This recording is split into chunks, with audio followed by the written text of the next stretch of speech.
You're listening to the Fierce Fatty Podcast, episode 165, Weight Loss Surgery, Stats and Stories. Let's do it.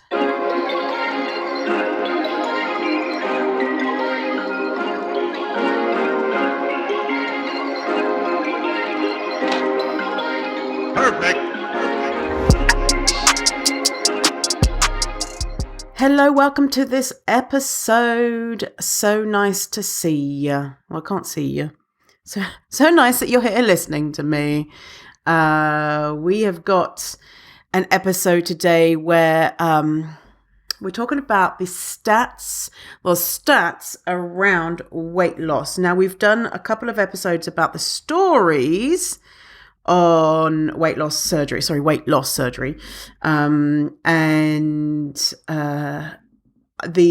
episode I did like 2 years ago. It was episode 50. We're at episode 165, and so I wanted to re-release that audio because you can't get it on some platforms anymore because it's from so many episodes ago. So I'm going to be playing the information that I recorded in episode 50 around weight loss surgery stats. And then I'm going to be also adding on the end of this podcast stories, new stories. I always find it so interesting that whenever I post on social media about weight loss surgery, that the stories just come flooding in. I feel like people don't have anywhere to talk about this, their experiences with weight loss surgery. And I think it's really important to share even more stories every time I get them because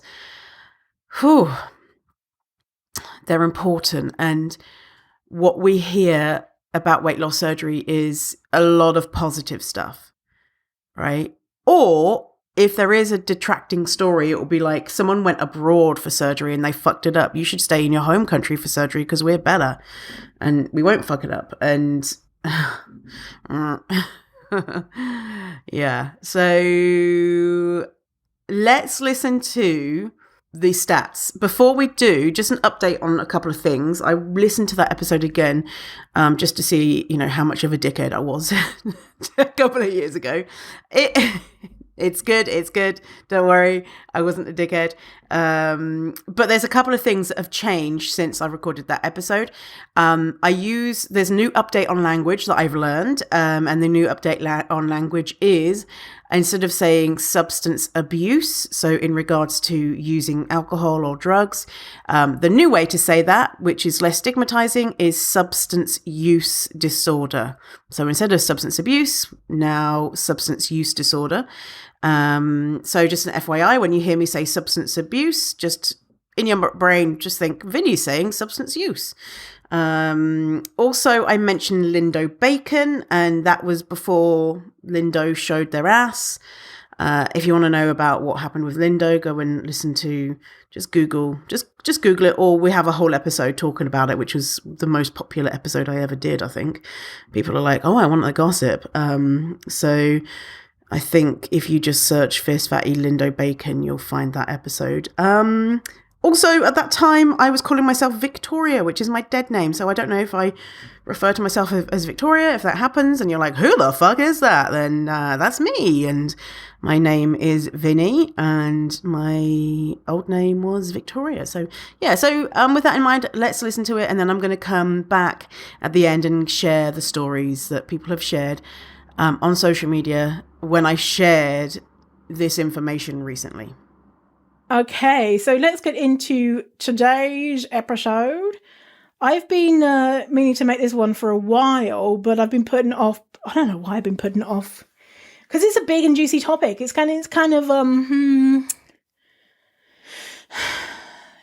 not into shaming people, and I don't want talking about weight loss surgery. I don't want people to think that if you choose to have surgery, that you are a bad person. And, we see a lot of celebrities who were fat icons and still are, who then have surgery And a lot of people in the fat positive, body positive community are sad about that. And that makes sense, of course.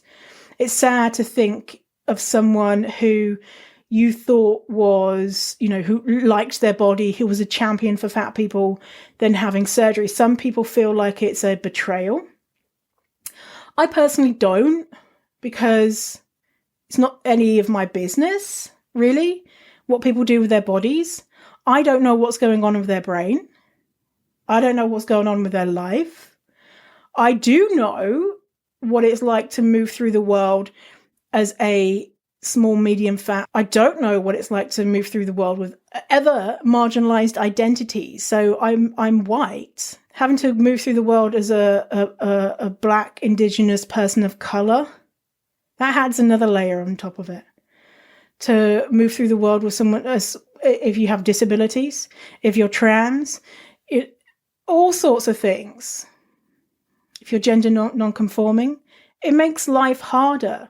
And so if you can do something to make your life, that you perceive will make your life easier, who knows if it will or not, and that isn't an option for you and that is available for you, then I can understand why people would do that. And so I don't feel betrayed. I just feel compassionate towards them. But, there probably is a bit in me that's kind of like, oh, I wish that they hadn't.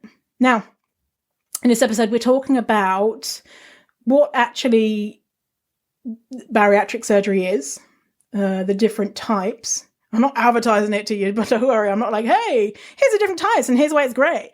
No, just so we're on the same page of we know what we're talking about and what not, the outcomes and the risks of the surgery and the stats around, does it actually make you thin? And why people get the surgery. I'm going to read a few accounts from people who've had the surgery and what it's like. And if you're considering the surgery, we talk about, should you have the surgery? So let's do it. So what about weight loss surgery? Now, I wanted to talk about this today because it's been on my beautiful brain. Do you remember, I say, do you remember, like we've been best friends forever, do you remember when I was on that BBC documentary, Who Are You Calling Fat? Well, if you don't remember, because you don't know, I was on this documentary and I lived in a house with other people who have higher weights. And two of those people in the house had previously had surgery to amputate their stomachs in order to lose weight. Now, one of the people was now a fat positive person. And she had the surgery years previously. It wasn't even talked about on the show, but she had that surgery and she had seen tons of serious consequences, malnutrition, her bones were super weak and she would break bones constantly. She had put on all the weight and I think more from what, if my memory serves me.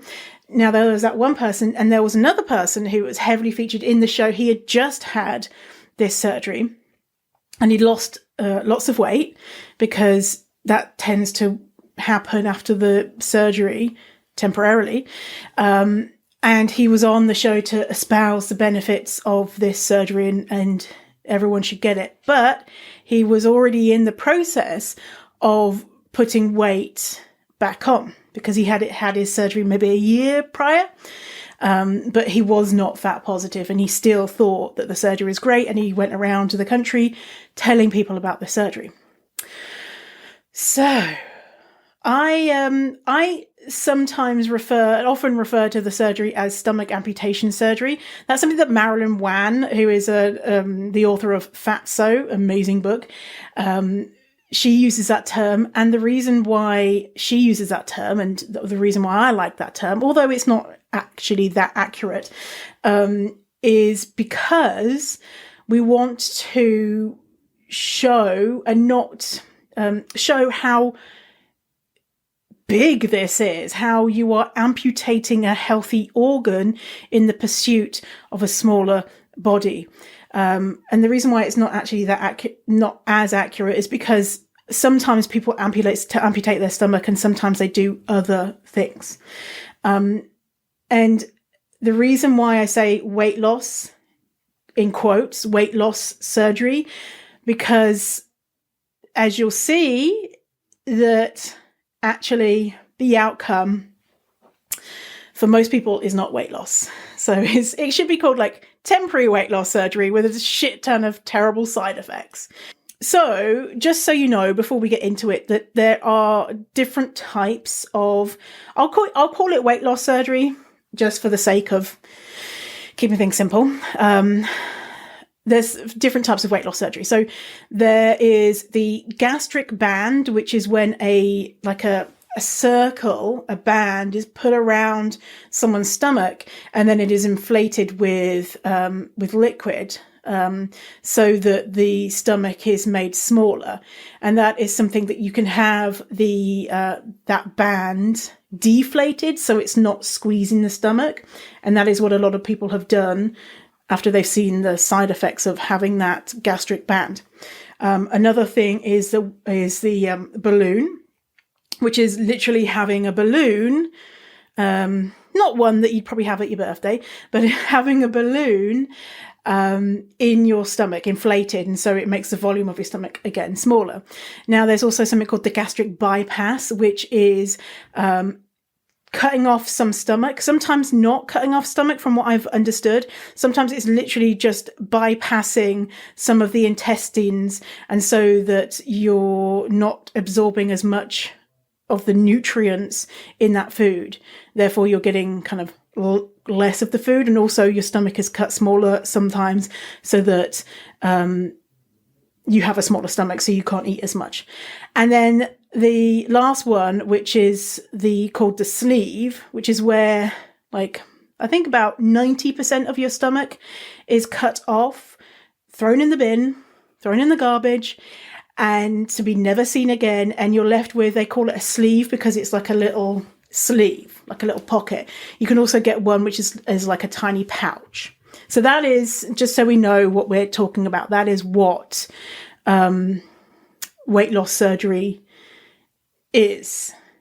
Now, I want to share with you the most common risks of weight loss surgery. And obviously, all surgery has risks. There's no surgery that is completely risk-free. I don't know, maybe there is, I don't know, but there's risks in doing everything.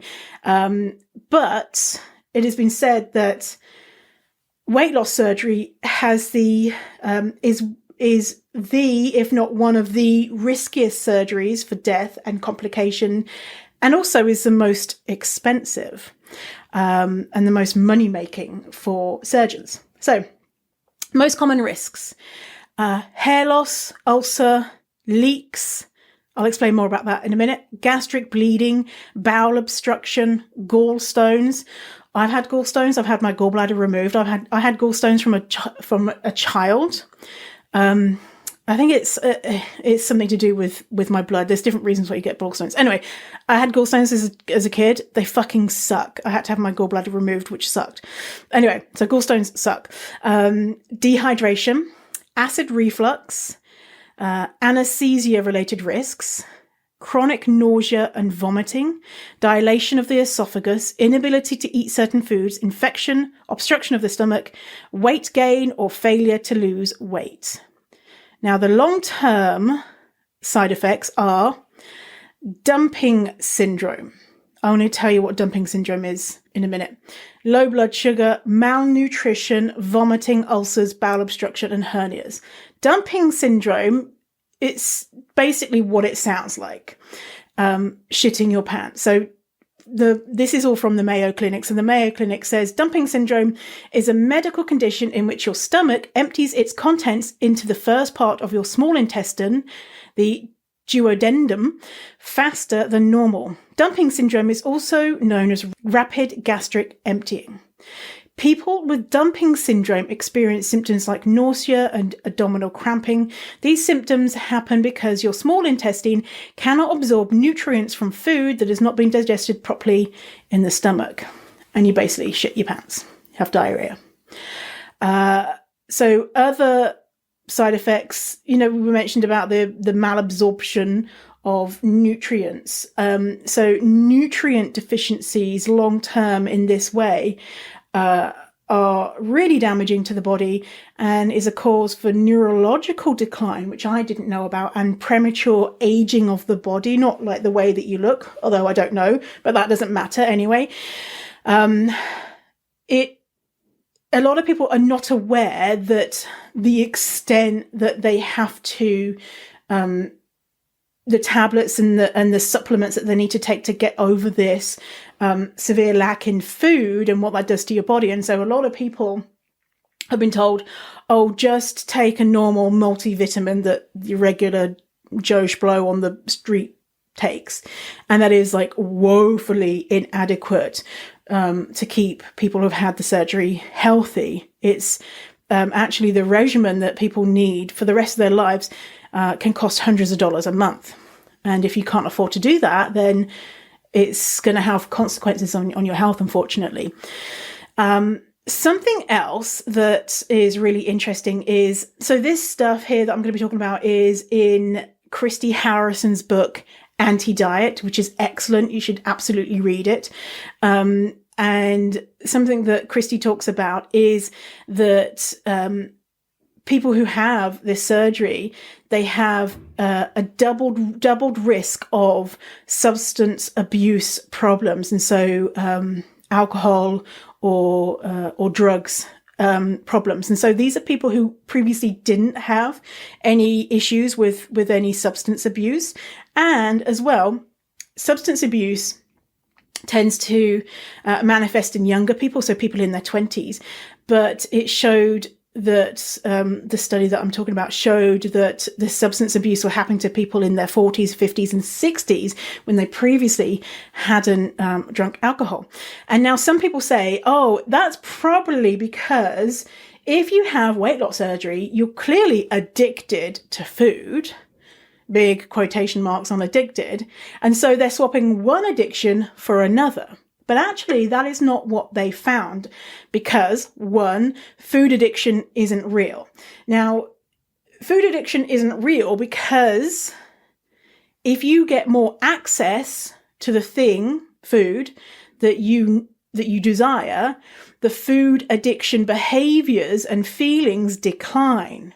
Whereas with a real addiction, the more access you have to drugs or alcohol, then your symptoms increase because you just want more and more and more. And so it's not an addiction. Also, studies have shown that what happens in the brain, just like if you just have a hug from someone or you see a picture of a cat, like when you have food, you need to have that, those feel-good hormones and chemicals in your brain need to be stimulated and activated, but not to the extent of something like drugs or alcohol.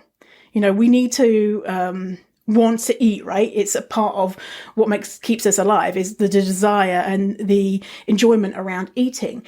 But it's not the same as something that you can actually be addicted to. And as well, people say, oh, you can be addicted to sugar. Same. No, you can't. It's because if you get more access to it, those feelings of addiction actually decline. So these people who had the substance abuse issues post-surgery, it's because of the size of their stomachs, the alcohol hit their brains at double the rate that it normally would. So if they had 2 units of alcohol, it would feel in their brain that they had 4. And so they were getting this high and this buzz way more quickly, which in turn caused that addictive type behavior. And as well, because they could only had these teeny tiny stomachs, they couldn't eat food to take away from the effects of the alcohol. And so this is what was found in this study.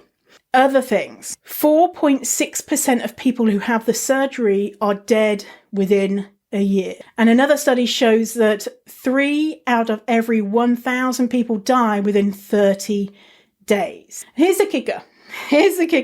Most people regain weight that was lost during after the surgery. So what happens normally, and obviously every single person is different, so not everyone is going to have bad side effects. Some people are going to be like, I had weight loss surgery, it was the best thing of my life, now I'm really thin and happy and I've had no side effects and everything's great.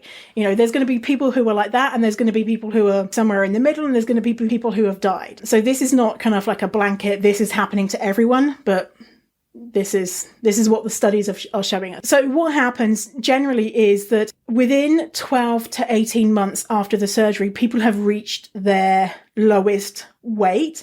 And then from there, that is when the weight starts coming back on. And that is through no fault of their own. It's not because they're just these people are so greedy that they're just eating all the food. It's because our bodies want to be at the weight that they have previously been at, the set point weight. And when there's this extreme forced starvation, which is what it is, because when you have this surgery, you can only eat tiny amounts of food. So, very low calorie consumption, and all of the beautiful nutrients that we need to live as human beings. And so our body, exactly what happens when we're on a diet, our body does all the things it does to get you to a place where it's safe and happy, because you are in this forced extreme starvation. So a quote from this study, all of this I'm going to link in the show notes, by the way. This study is called Long-Term Weight Regain After Gastric Bypass, a 5-year prospective study. Quote, percent BMI loss was no longer significant after 24 months, and weight regain became significant within 48 months after surgery. So basically, people will lose weight, but then within 5 years, they've put the weight back on. So 2 years after the surgery, 46% of people have regained weight. And 4 years after the surgery, it's 63%. And presumably, year after year, that number goes up and up and up, because there's no reason for it to go down again, right? So chances are you have this weight loss surgery, it's not actually going to make you thin. Now, I want to share something from Junk Food Science, which is an amazing website. And this is written by Sandy Swar, SZWAR. Swag. So I'm going to link to this as well. Quote, bariatric surgeries have been described as a gold rush in medicine because they're one of the most profitable medical procedures done today, according to Dr. Edward H. Livingston, MD, professor of surgery at the University of Texas Southwestern Medical Center in Dallas. Last year, it was $7.8 billion industry, and last year was, when this was written, was 2006, and enjoying exponential growth, increasing some 1,100% since 1995. Continuing, in the more than 40 years that bariatric surgeries have been performed, there have been no randomized controlled clinical trials that have shown any long-term improvements to actual health, or that lives are saved or extended by these surgeries. Not any of the dozens of types and variations being performed, and certainly none of the new procedures claiming to be better and safer. So the new procedures that they're talking about here is the lap band stuff. According to quote-unquote obesity researcher Dr. Ernsberger, PhD, of Case Western Reserve School of Medicine, Cleveland, Ohio, several clinical studies to examine the long-term consequences and look for improved life expectancies have been started, but the results were never released. Quote, I think it's because it's bad news. Continuing, the ECRI report, Bariatric Surgery for the quote-unquote obese, noted that the surgeries can produce significant initial weight loss, but 3 years after surgery, the typical patient is still quote-unquote obese. Most importantly, they concluded that based on the quality and strength of the available evidence, claims of improved quality of life and long-term health impacts are less conclusive. The Mayo Clinic reported in 2000 that 20 to 25% of gastric bypass patients develop life-threatening complications. But the recent lap-band clinical trials done to earn the FDA approval reported 89% of patients had at least one adverse event. 1/3 of them severe. Complications from lap bands are more likely to require surgery to correct, and the bands result in so much more vomiting. They are known as surgically induced bulimia among medical professionals. And finally, a recent study by researchers at Virginia Commonwealth University found that 56% of bariatric patients had 62 different gastrointestinal complications and abnormalities by CT scans. So that is from Junk Food Science. Great resource for all the science on all fatty stuff.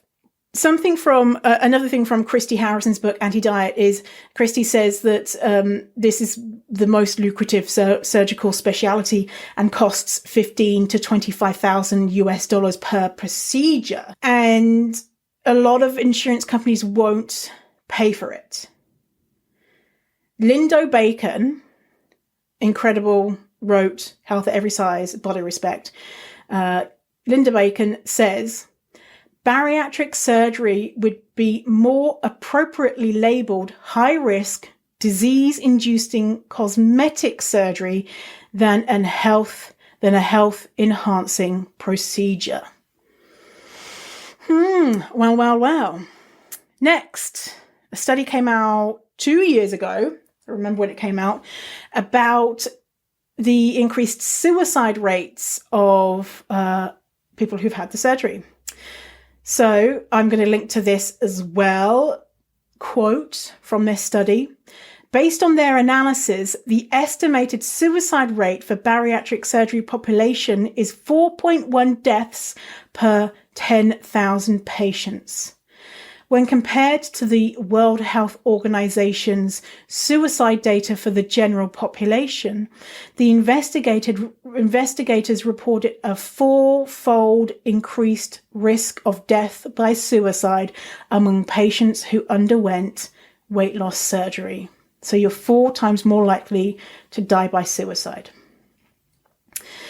Now, so we know all this. This is, if you have a surgeon who is ethical, they will present to you the realities of what this means. Now, they're probably not going to say, by the way, this surgery is 64% chance not going to result in weight loss, long-term weight loss. You'll temporarily lose weight and then you'll put it back on, 64% chance of that. They're probably not going to say that. They're probably not going to tell you that you're going to have 4 times the risk of suicide because that's a newer study, came out a couple of years ago. But hopefully they reveal all of the other things.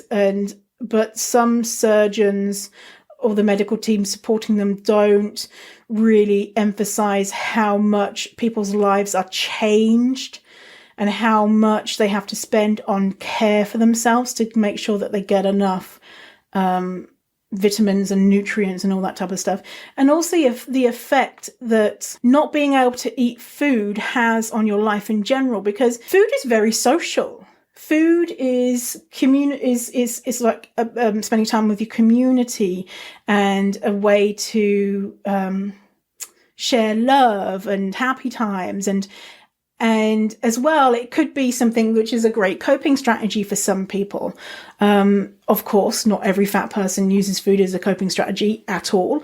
But if that's taken away, that can be difficult. If your family is having this big, beautiful meal and you can only eat a couple of things, like if it's Christmas or Thanksgiving or whatever it is, that can be very isolating. Not being able to go out and on a night out with your friends or, things like that, because you physically can't unless you go out and just, sip some water.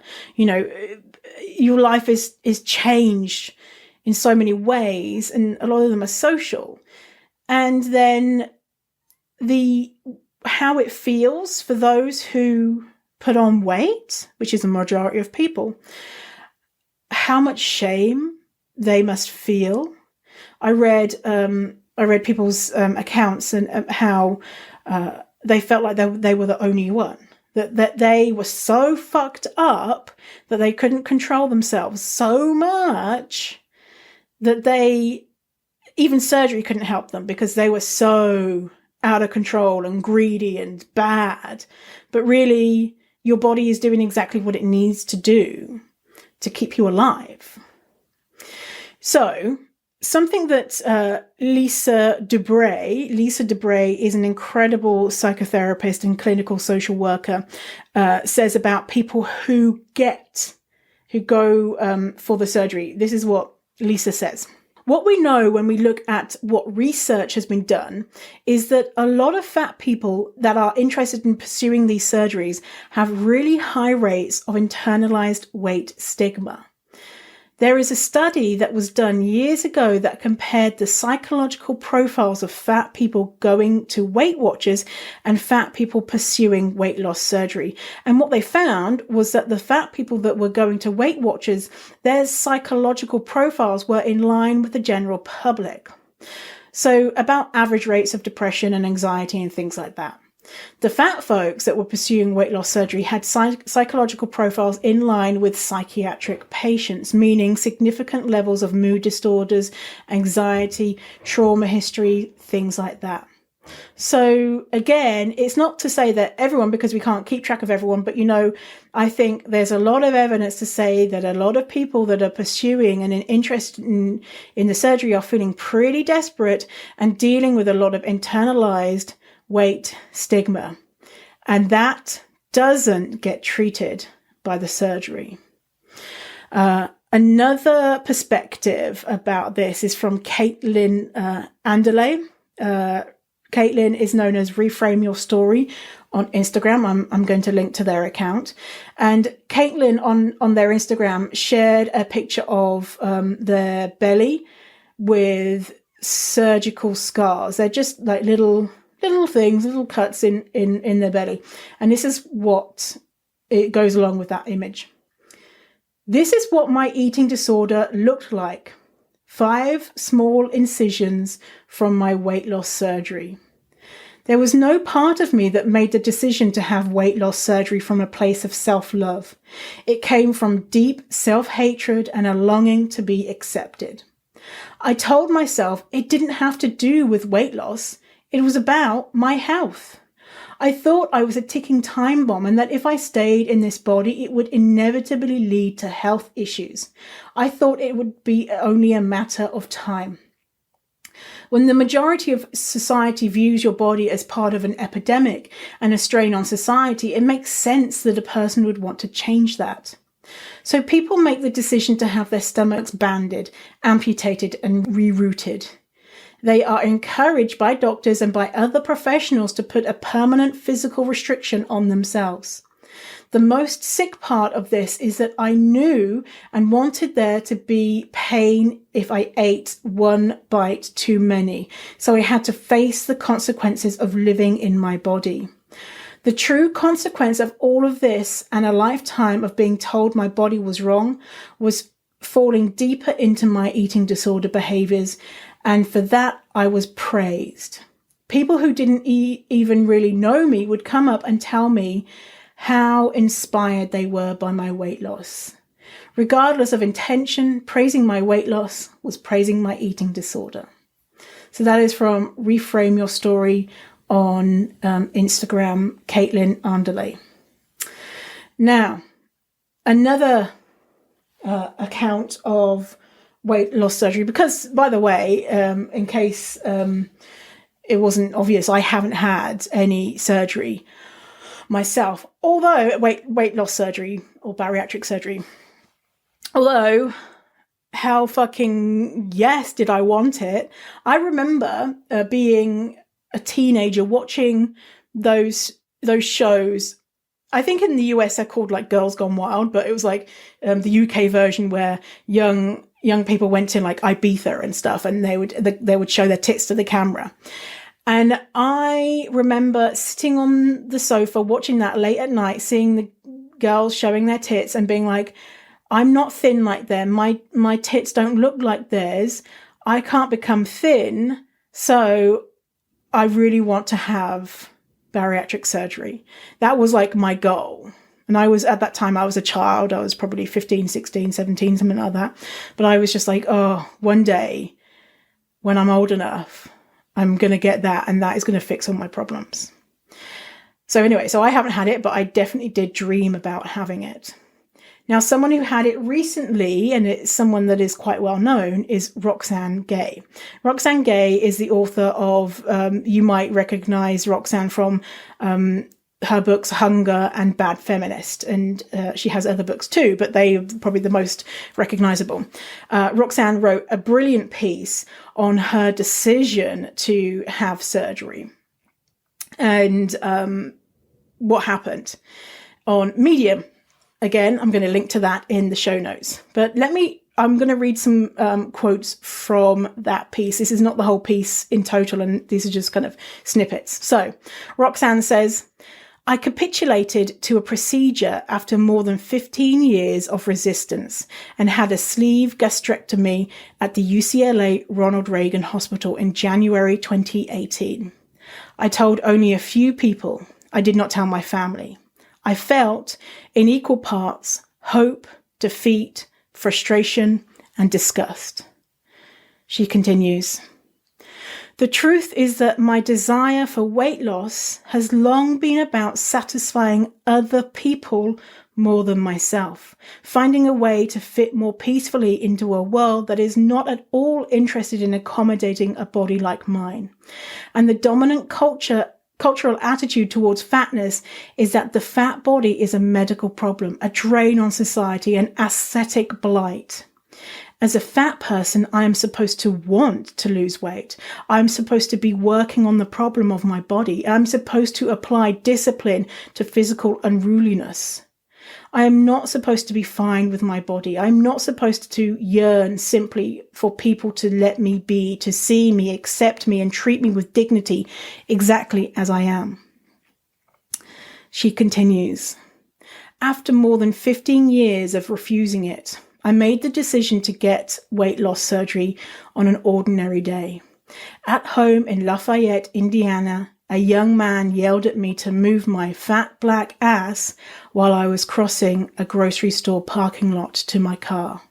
It was the last straw. I tried to hold my head high, shuffled as quickly as I could, put my groceries in my car and sat behind the steering wheel. I sat there shaking, wishing I could have been as quick in that moment to put him in his place as I would have been online.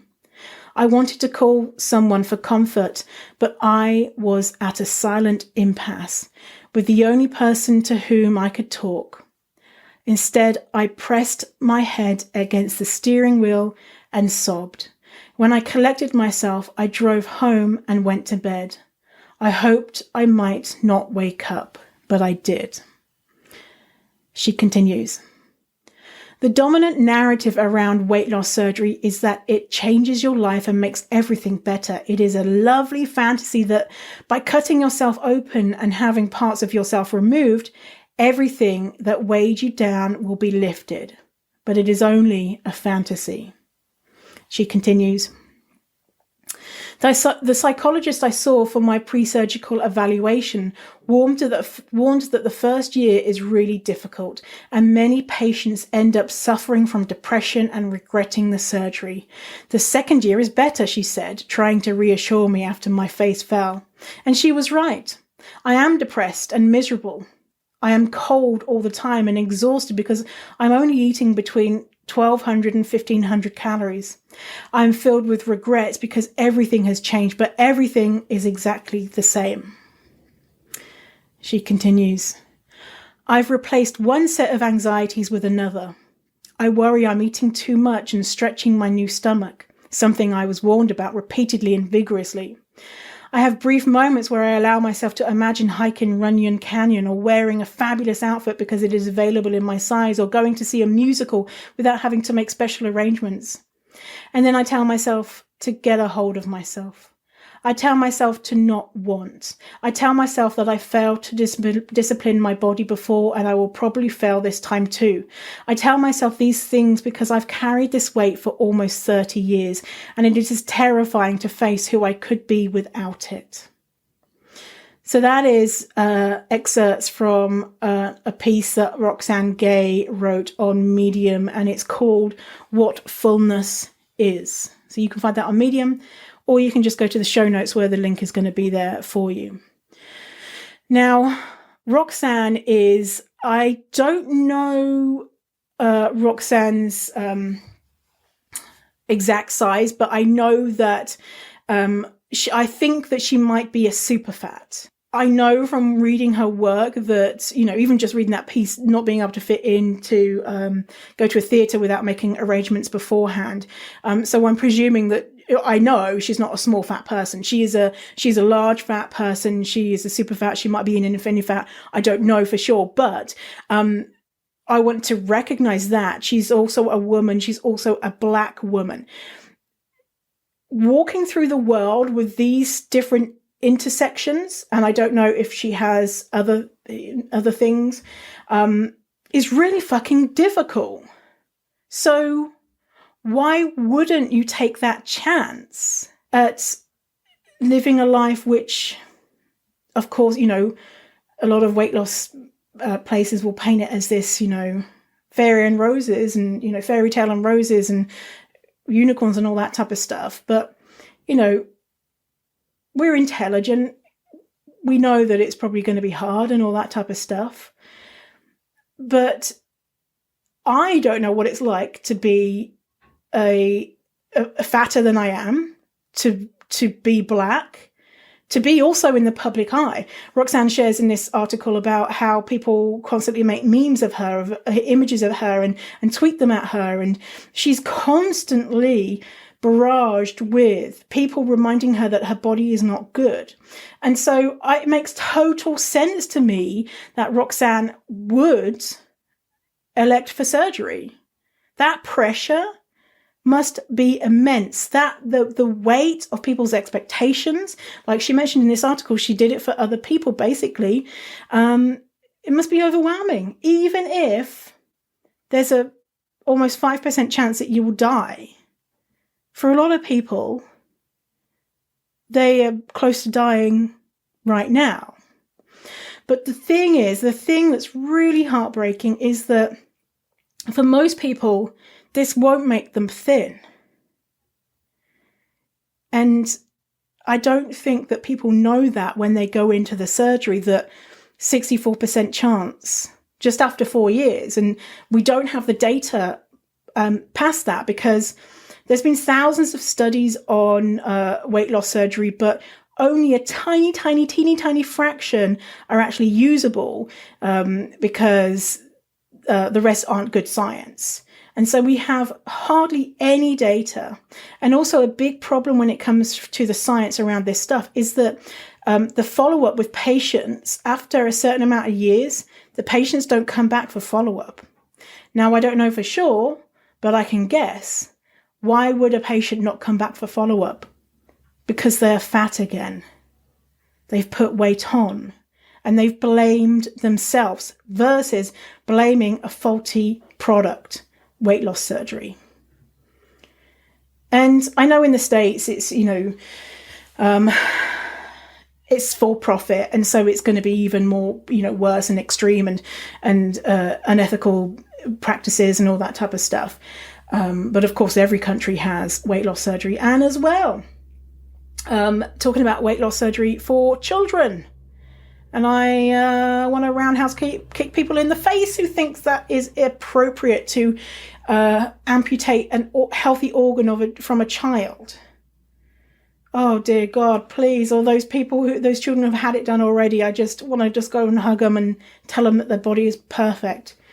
Obviously, I wouldn't do that because they'd be like, go away, that's weird. I'm just trying to play on my bike or whatever. But so weight loss surgery. Some people will lose weight and keep it off. We don't really know what percent. What we do know is that most people won't. But imagine if you're thinking, as I did going into diets, well, I'm going to be, with diets, 95% fail, I'm going to be the 5% because I really want this. I'm really desperate to be thin. And so let's pretend that you are that percent that is able to lose weight. The question that I would want to consider is, but at what cost? I always think about the unicorns who do lose weight, what their life is like, what they're having to do to maintain that weight loss. How are they eating? How are they relating to food? Are they forcing themselves to move their bodies in ways that they don't like? What's their mental health like? Are they happy? Are they fulfilled? Do they like their body? Do they hate themselves? It's super painful. This stuff is super painful, and it makes absolute sense that people would choose this. It's your choice. You can do anything that you want to your body, of course. But looking at the statistics around it, it's not actually effective. And the amount of side effects, remember that one said that 89% of people from the lap band had at least one side effect, and most people had severe side effects. Like, you have to make a decision. Is it worth it for you to be constantly shitting your pants because of the dumping syndrome, to be vomiting all the time, to not be able to enjoy meals with people in the way that you did before, to have gastrointestinal issues, to have a hardcore regimen of tablets that you need to take every day to try and get the nutrients that you would have got previously from food, to have your life change. And for a lot of people, they can't reverse it, especially if you've had your stomach amputated. That's gone in the bin. That's long gone. You can't grow your stomach back. It's irreversible. Is that worth a 1 in 3 chance for you to be smaller, but also have unknown side effects? I don't know. It's not my place to say you shouldn't do it. I personally wouldn't do it because obviously I think that my body's fine as it is. And I know that if I want to become healthy, if I want to improve health, there are lots of different ways that you can do that without working to try and lose weight, which is ineffective. So that is weight loss surgery, aka bariatric surgery, aka stomach amputation surgery. I wanted to talk about this as kind of like one of those things that's been on my mind for a while, and I don't know if it's obvious, but I wanted to clearly state that if you've had this surgery, it doesn't mean that you're bad or you're not smart or it's all about vanity or or if you're thinking about it or if you're going to get it done. This shit is difficult. Living as a fat person is hard, And so a lot of people come back to me and they're like, I followed you for a bit, but then I went away because I wanted to do another diet. And guess what? It's failed. And I'm like, I get it. Why not? If you think that you've got this last chance to be happy, to be healthy, to have a rich and full life, and you think that it might work for you, why would you not take that?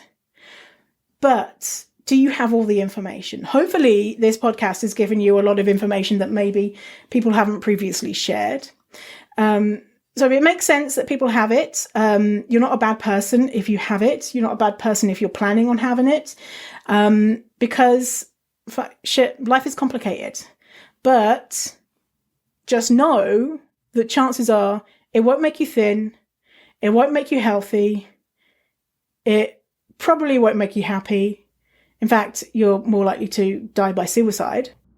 Okay, so let's move into the stories that people are sharing. And these are all public comments on my most recent Instagram post. And the most recent Instagram post is an overview of all of these stats, right? A quick overview.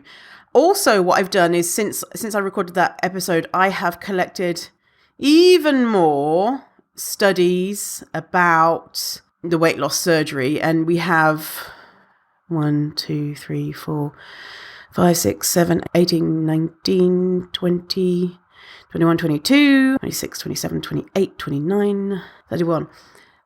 31 studies supporting this stuff. So, if you like reading science, then go ahead. Something to note with the studies. If you want to know about things to look out for in studies, about how to read them, we have an episode on that. So go back a few episodes if you want to know about like how to read science. And because sometimes people who are presenting information can share things in a way which is maybe not as what their findings are. And so you might see the summary and it says people lost loads of weight, or a significant reduction in weight, and then you'll look into it and actually see it was like 2 pounds, or like what do they mean by that? And so if you click on any of these studies and it says that fat people are losers, go and look and see what it actually says, because and of course a lot of these studies are just showing what we're talking about in the episode. So let's talk about stories. And by the way, show notes, Fierce Fatty / what episode are we on? 165? Let me find it. Is it 165? Yes, 165. For all of these links. And there's more links as well outside of those things. Whew, a lot of stuff. What else do I need to tell you? Oh yeah, if you like this, then if you like this episode and you appreciate the work that I do, go to Ko-fi, link in the show notes bio, Ko-fi, Fierce Fatty, and you can send me a coffee, or you can subscribe to get free stuff from me. Yeah, so if you like the stuff you're hearing, go do that. If you don't, then don't. Okay, so I'm going to read the stories now. Trigger warning on hearing awful shit about surgery, so yeah. And by the way, I'm presenting the information of people who haven't had a good time with the surgery, because I think it's important to share those stories, because often we only hear the opposite stories. There is like the tiniest corner on the internet, just like a tiny little, area that talks about the adverse effects of weight loss surgery. And 99.99%, that's not real stat, of places talk about how great surgery is. So there's a few people commenting, like maybe one commenting saying I had a good experience, 1 or 2 maybe, and we have a number of comments on that post, but overwhelmingly people are saying this was fucked up, and I think it's important to share their stories. Okay, so stories from followers responding to my post about bariatric surgery. My mum almost died in 2013 from an internal hernia related to a gastric bypass she had in 2007. Thankfully, she has recovered. Still struggles with digestive issues daily, but it was incredibly scary, and the insurance company denied all claims because they said it was a complication related to the surgery. 2 weeks in the ICU under medical sedation, 7 surgeries, 4 more weeks in the hospital, 4 weeks in a nursing home, and because she was discharged too soon, she was back in the hospital 2 more times. Anytime I hear anyone talk about having weight loss surgery, I tell them about my mum, no matter how well I know them. My aunt had the surgery in the 80s when she was, should I share weight? No, I'm not going to share weight. When she was fat, and again in the 90s because the staples used to close the wounds literally tore apart inside her. She never lost any weight, and after seven surgeries over 4 decades, she's 80 and a super fat person.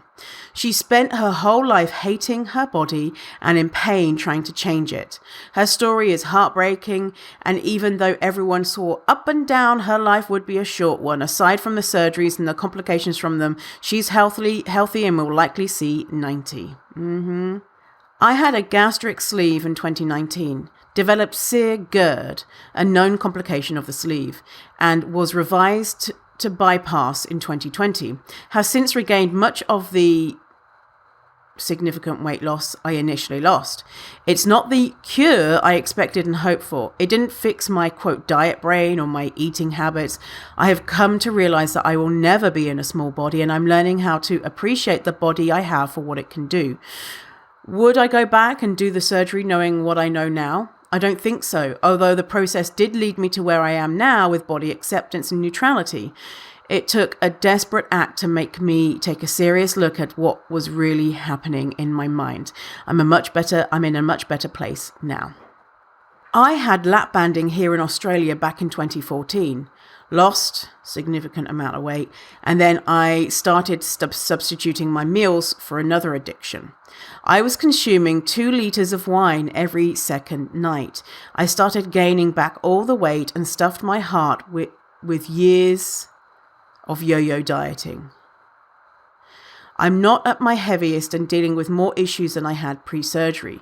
Pretty sure I should be diagnosed with an eating disorder. People think purging is okay, but honestly, it's a side effect. What's healthy about cutting an organ in half? Nothing. I have nothing against people who choose to go this path, but I think there should be more psychological component to it, and one of those is getting it signed off by a dietitian who specializes in HAES, and a clearance from a disordered eating or eating disorder in general. Yeah, that's the thing, is a lot of people say that they're hoping that their eating disorder or disordered eating or diet brain will go away after they have surgery, but it doesn't. They just can't eat as much, but their brain is still in the exact same place. And really what needs to happen is that they need to have support to overcome their ED, you know, not add on this another layer that's going to complicate their recovery. I lost a friend earlier this month to complications from gastric bypass. This hits home, and I hope folks share it wide within our community.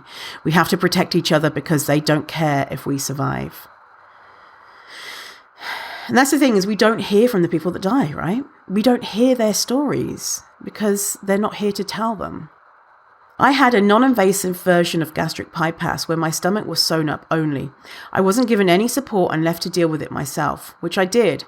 I followed the gastric bypass diet, etc., became horribly obsessive and could barely function on 500 to 800 calories a day.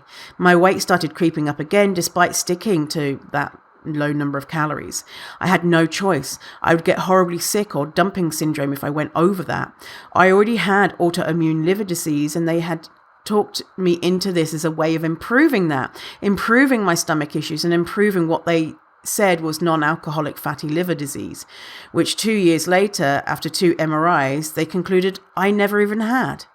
They ended up asking me to increase my calories and food intake because my liver markers started to worsen rapidly and continually.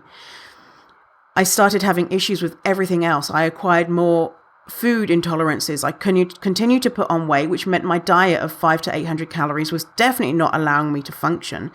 It took me a year to increase my daily intake to enough to function again. By that point, I'd put on all the weight that I had lost. My liver markers did start to improve, but never returned to what they were before the procedure, which was stable. I had constant stomach issues by then. I'm still being offered weight loss surgery despite how badly a reversible version went. I only started eating normal portions of food late last year because of the meds I am on now, prednisone. Although being on steroids has improved my stomach issues that I've had since and food intolerances have improved too. Isn't it wild that even though these people who have had surgeries, they'll continue to be pushed surgeries even after they had surgeries and the surgery didn't work?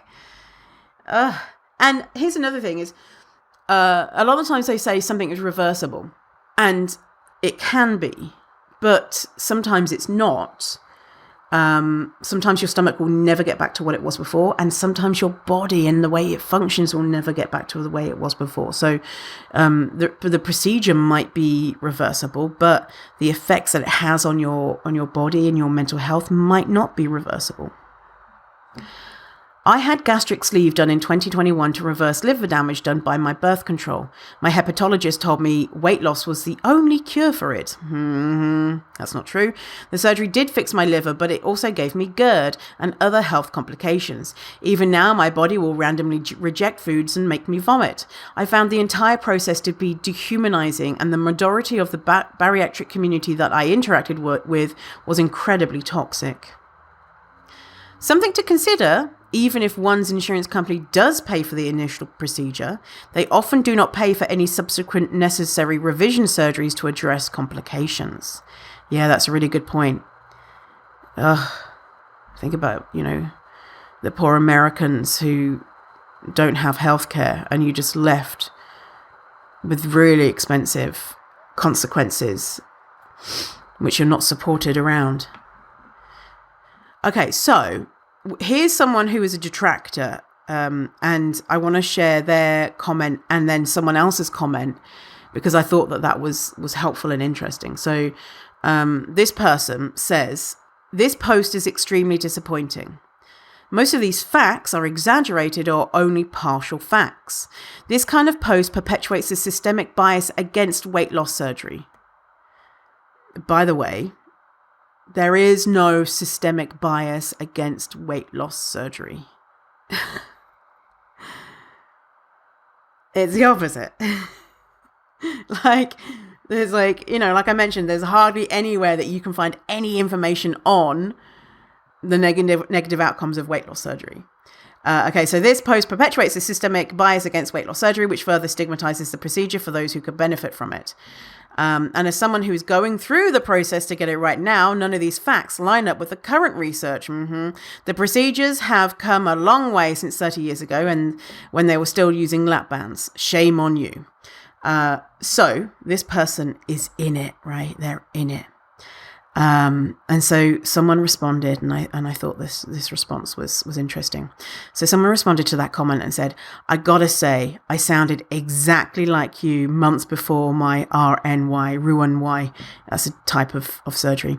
I had a smattering of friends that tried to convince me to rethink my decision, that provided the information that this post is giving you. I wish I would have listened, but I was so stuck in the mind fuck that the surgeons, paid for corporations, I later discovered, were feeding me. My surgeon literally told me, I've been doing this surgery for a decade and never saw one complication, which I later learned was a lie, a big lie. Side note, surgeons don't have that follow-up information, right? A surgeon who does a surgery might follow up in a few weeks after your surgery, 3 months, let's be generous, let's say a year post-surgery. And so people a lot of the time at that year point are in their honeymoon period of, oh great, I've lost loads of weight. And then in the subsequent years, that's when things start fucking up. And then the surgeons don't get to see that, right? They don't get to see the real life impact of mutilating someone's body. And they don't, people who have the surgery don't have that support because, the surgeons are like, see you later, right? I've done my job.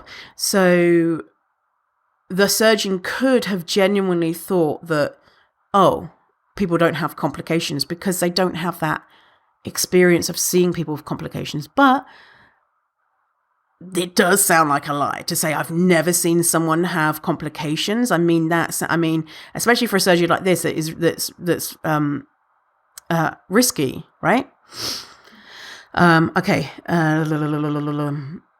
so I later learned it was a big lie. And the mindfuck the diet industry fed me that being skinny equals being healthy. Here I sit 8 years later, reading a rebuttal I easily could have made myself, not knowing how much less healthy I'd be after surgery and that I'd regain almost all of my weight back. Not because I, quote, didn't follow the rules, didn't stick to the program, but literally because my body, its hormones, its composition, and how I process the fuel I give it fights every day to be at the body size I am predetermined to be at. Please quiet that mind fuck. It's long enough to read the responses to this post. Then have a conversation with yourself about why you're having the surgery. That's all I suggest, because I wish someone would have told me what we are telling you now. Yeah, so when you're in it, when you're in diet culture, diet land, it's really hard to hear this stuff, right? It's really hard. And some people won't be able to hear it. They're not at that point. And I wish that we could share this information and then people will be like, oh, okay, thank you and whatever, and maybe this isn't the best option for me, or whatever happens. But I think back to when I was in diet land.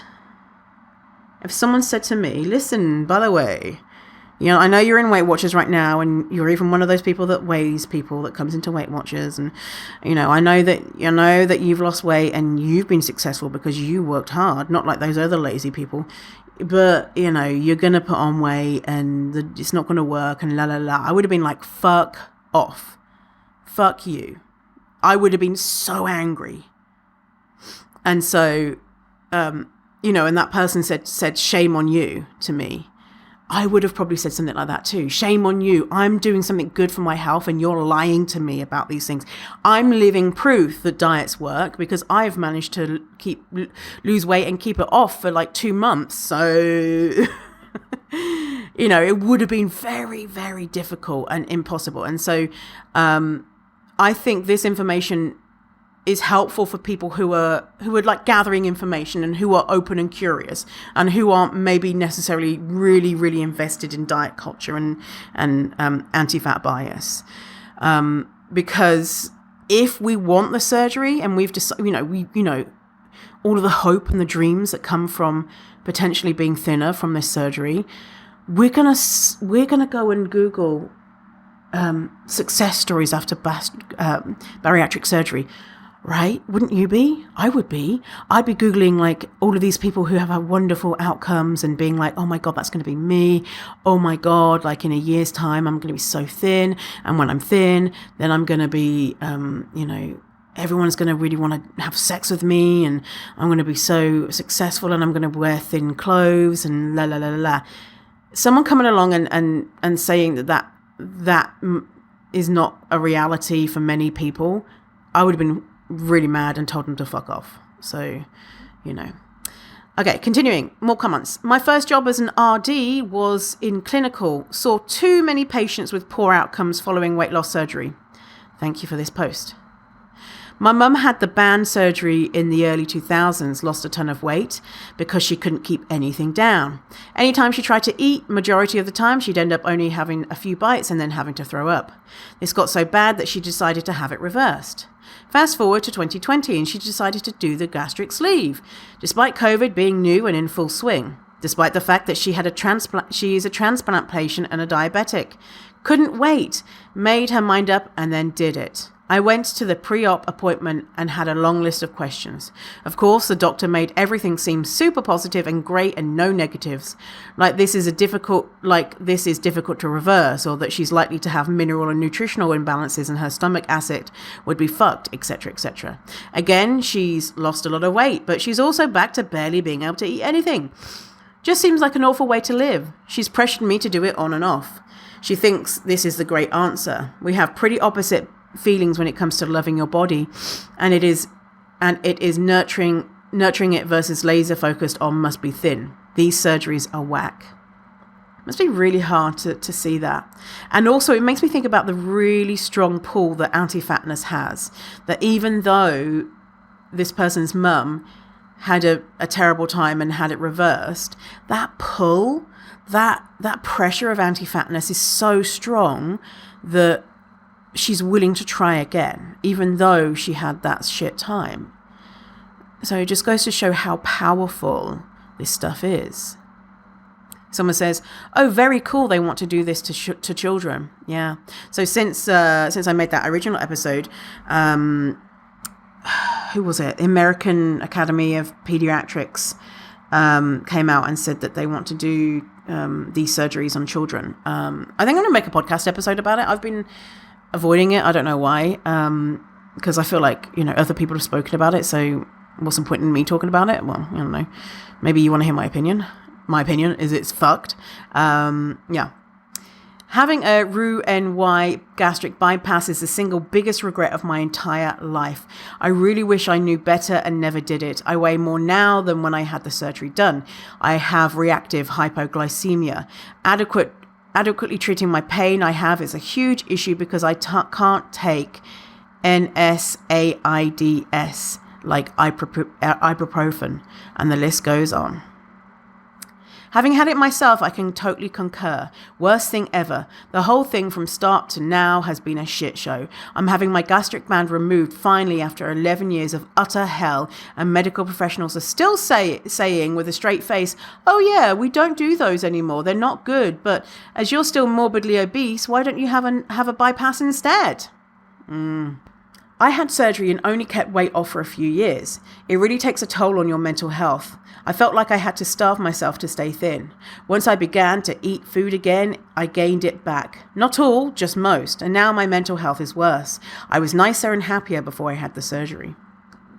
I had my gastric bypass in 2013. I don't regret it as it allowed me to access fertility treatment and was the only way I would have been eligible. See, look at that. That's systemic anti-fat bias, not being able to access a basic human right of fertility treatment. I've regained weight through early menopause. There is pretty much zero research on the effects of bariatrics on menopause and the hormone levels, and my mental health and body image has taken a lot to work to fix post-surgery. Weight loss isn't a cure for anything. A close family member had a very invasive gastric bypass at 69 years old. Oh my goodness, 69! Part of the impetus was to be considered for much needed knee surgery. They are now 85, living with eggshell fragile bones. Yes, because it can be really bad for your bones. If anyone reading this is considering the surgery, I urge you to really consider what your life will look like as you age. This is far too often glossed over. Yeah. Wow, and all that was done in 16 years, basically. Eggshell, fragile bones. So they had the surgery at 69, now they're 85. Hopefully they got their knee surgery. I can tell you from personal experience, lap band was horrible. I was so malnourished, I had to get it removed. I had my best friend die 2 weeks after gastric bypass surgery. I had a friend who had failed lap band, so he got the sleeve, and he unalived himself 1 year later. It's not worth it. So that person has had 2 people who have died due to it. I knew a hospital RN whose floor had an acronym for all the folks back in after these surgeries. So RN, registered nurse. I had a hospital nurse who had an acronym GBGB, gastric bypass gone bad. It's more common than anyone lets on. I was all booked to go to Estonia in 2019 to have a gastric sleeve. A week before, a 22-year-old woman died from complications. She was a member of a weight loss surgery Facebook group I was in. I cancelled straight away and I don't regret it. The risk of losing half an organ isn't worth it. Heartbreaking stories out there. The amount of people telling me to go for it and that we're disappointing I didn't go showed me how much my fatness bothered some people around me. My in-law got a surgery where they made her stomach like half its size, and now it literally takes her an entire day to work her way through a single meal. Woo! So if you want to comment your story, if you want to go read more stories, then go to that post. It's on my Instagram. It'll be right at the top. Yes, and I hope that you take care of yourself if any of this has been difficult and triggering for you, because shit, this is pretty violent stuff that they push onto fat people. And if you're considering it and have had it done and are feeling any type of way about yourself, that you are, bad in any way, or feeling like shit, and I don't want that to, you to feel like that. And who's at blame for all of this stuff? It's not you. It's systemic anti-fat bias that is super violent. And so if you're feeling any type of shame for any reason, hold a mirror up and point that shame back to where it needs to belong.